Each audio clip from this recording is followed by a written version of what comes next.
déjà décliné, et aussi que plus qu'un partenaire, la Russie est aujourd'hui un allié sincère, mais un allié constant qui a toujours été aux côtés de nos pays depuis leurs indépendances respectives. Mais aussi notre présence aujourd'hui aussi à Moscou, c'est le témoignage du fait que la Russie a été le premier pays à reconnaître la Confédération des États du Sahel presque une semaine après sa création. Nous avons été aussi heureux d'accueillir dans notre région une visite de 3 pays par le vice-ministre russe des Affaires étrangères, qui a été aussi un moment extrêmement important d'engager un dialogue politique sur des questions de sécurité comme sur les questions de développement.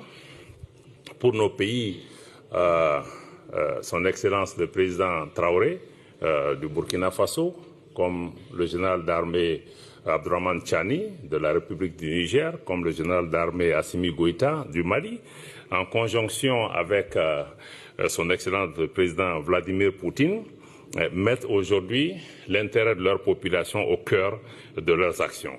Et dans ce cadre, nous avons une convergence de vues, comme le ministre Lavrov l'a indiqué, sur toutes les grandes questions de sécurité, de paix et les questions politiques internationales, mais aussi nous avons une lecture commune de la lutte contre le terrorisme, l'insécurité dans notre espace, terrorisme qui est d'ailleurs soutenu par des sponsors étatiques étrangers, y compris des acteurs régionaux, des acteurs de notre espace qui continuent à servir de base arrière et à soutenir le terrorisme, ce qu'il faut combattre, y compris l'Ukraine, qui est à vos portes ici, que nous considérons comme un État terroriste tout simplement. Pour nous, avec la Russie, naturellement, nous mettons au cœur de notre action le respect de la souveraineté de nos pays, le respect de nos choix stratégiques, mais aussi la préservation des intérêts vitaux de nos populations. Nous travaillons avec la Russie dans le cadre du groupe des Amis de la Charte, parce que pour nous, c'est important que l'action internationale, que les relations internationales ne soient pas bâties sur la force, mais sur le respect de la Charte des Nations Unies, mais pas dans le cadre d'une lecture étriquée que certains font de la Charte. L'AES et la Russie aussi s'opposent aux mesures de sanctions, à la politique des sanctions, en particulier les mesures unilatérales coercitives qui sont prises par certains États pour nous obliger à changer nos orientations et nos choix politiques. Nous nous y opposons.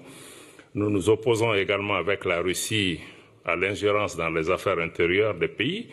Et par-dessus tout, vu notre expérience, nous travaillons avec la Russie pour nous opposer à toutes les politiques néocoloniales, les politiques d'assujettissement et de domination, de contrôle de nos pays par d'anciennes puissances coloniales qui veulent maintenir leur emprise sur nos pays et nous empêcher de faire des choix politiques ou économiques au bénéfice de nos populations.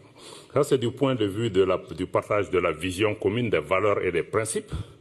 Le deuxième point de conclusion, c'est que nous avons échangé avec nos partenaires russes sur les avancées de la construction confédérale, de la mise en place de l'Alliance des États du Sahel, et des progrès considérables ont été menés en 8 mois de mise en place de cette confédération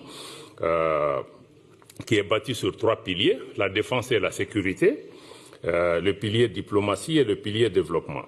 Sur le pilier défense et sécurité, pour lequel la Russie est un partenaire stratégique important, aujourd'hui, nos unités travaillent dans le cadre d'opérations conjointes entre les 3 pays qui donnent des résultats considérables sur le terrain, avec la neutralisation de beaucoup de groupes terroristes, dont certains se sont rendus aux autorités. Aujourd'hui, nous évoluons dans le cadre d'opérations militaires conjointes. L'objectif pour nous est d'arriver à mettre en place une force unifiée de la Confédération des États du Sahel pour mutualiser nos efforts dans le cadre de la lutte contre le terrorisme. Aujourd'hui, il y a un moment, nos pays ne contrôlaient pas tout leur espace territorial. Aujourd'hui, il y a des progrès considérables qui ont été faits, et sur le plan militaire, la prise de Kidal, il y a 2 ans, dans le nord du Mali, a été une étape importante pour nous permettre de reprendre le contrôle de nos territoires et d'assurer la sécurité. Et sur le plan diplomatie, nos 3 pays travaillent ensemble dans le cadre de la Confédération des États du Sahel pour parler d'une seule voix. Moscou aujourd'hui nous en donne également l'opportunité. Nous souhaitons travailler pour accroître la reconnaissance de la Confédération des États du Sahel, tant au niveau bilatéral qu'au niveau multilatéral. Beaucoup de pays s'ouvrent progressivement à cette possibilité. Et nous nous coordonnons au plan international sur beaucoup de questions, y compris la question des droits de l'homme et beaucoup de questions politiques. Sur le plan du développement, nous travaillons à renforcer une intégration des peuples d'abord, entre nos populations, mais asseoir la libre circulation. Nous avons mis en circulation récemment un passeport AES pour nos 3 pays.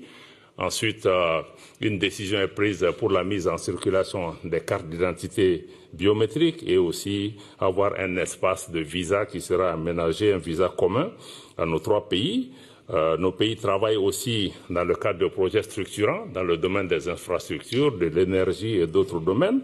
Nous travaillons à mettre en place dans les mois qui viennent une banque d'investissement, parce qu'il faut dégager des ressources nécessaires pour pouvoir nous-mêmes financer le développement de nos pays.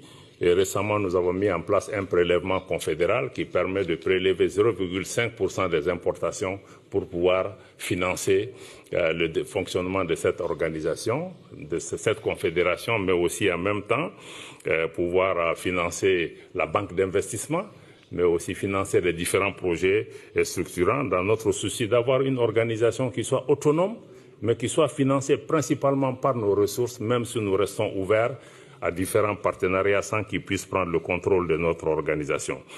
La Confédération, en termes d'avancée aussi, a mis en avant le renforcement de son identité visuelle. Je me réjouis du fait qu'aujourd'hui, nous ayons pour la première fois, comme le ministre Lavrov l'a indiqué, que le drapeau de l'AES soit monté en dehors de l'espace AES pour la première fois. C'est aujourd'hui ici, au niveau de la Confédération de Russie. Donc nous les remercions pour cela. Je crois que c'est un pas important. Nous avons aussi développé un logo qui est au centre de ce drapeau. Et aussi nous travaillons à mettre en place une télévision et une radio de l'AES, parce que nous sommes aussi dans un monde de guerre informationnelle où il est important que nous puissions avoir des modèles alternatifs pour pouvoir donner nous-mêmes l'information. Nous sommes disponibles pour travailler avec les partenaires russes aussi qui ont la même préoccupation. Désormais, l'AES est une réalité géostratégique qui a certainement bouleversé les équilibres pour des partenaires qui étaient dans des schémas de domination ou de néocolonisation. Il y a certainement des défis importants, des défis qui viennent surtout d'anciennes puissances coloniales, ou puissances occidentales, ou en tout cas d'acteurs régionaux en quête de leadership ou de domination sur nos pays. Et ces défis, nous allons pouvoir continuer à y travailler. Aujourd'hui, l'AES est un espace géographique très important et stratégique au cœur de l'Afrique de l'Ouest, avec 75 millions d'habitants et un potentiel économique extrêmement important si nous arrivons à assurer la paix et la sécurité. C'est pourquoi c'est important pour nous d'avoir ce partenariat avec la Russie pour nous aider à avoir la paix, la stabilité, pour pouvoir exploiter nos ressources au bénéfice de nos populations, mais aussi au bénéfice des partenaires qui viennent avec nous.